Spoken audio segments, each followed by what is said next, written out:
monasteries, churches, altars, so it's not just, when it says high places, again, we're not just talking about high in elevation, we're talking about high in terms of their spiritual importance, in terms of events that took place at these places.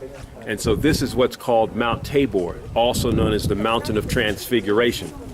And in the book of Matthew, the 17th chapter, starting at the first verse, we're going to read about what took place on this mountain. We can slide over here and get a little different view.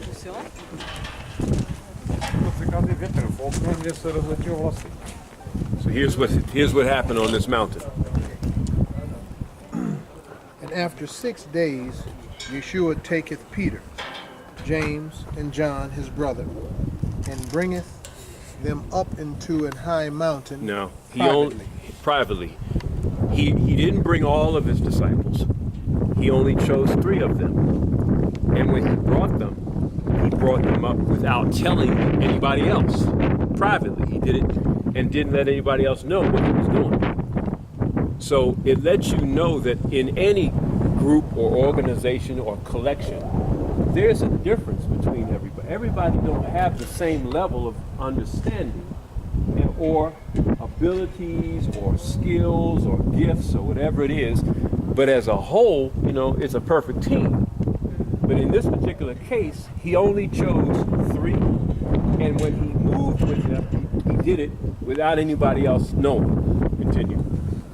Brought him up into a high mountain privately. And was transfigured before them. And when he got up to the top, he was transfigured. His appearance was in some way altered and changed. What did they see? And his face did shine like the sun, and his raiment was as white as the light. And behold, there appeared unto them Moses and Elijah talking with him. Now, I don't know how the writer here is able to determine that it was Moses and Elijah. Did they have name tags on them? How do we know? We just have to go. We just have to go and look and consider what's the message here. And so, in Eurocentric Christianity, they always try to claim that Yeshua came and fulfilled and ultimately really did away with the Old Testament, the law, and brought grace. Even though it's written, it said, but he said that ain't my purpose, not to change a jot or a dot or whatever. Continue. Then answered Peter and said unto Yeshua, Lord, it is good for us to be here. He said, is it a question or a statement?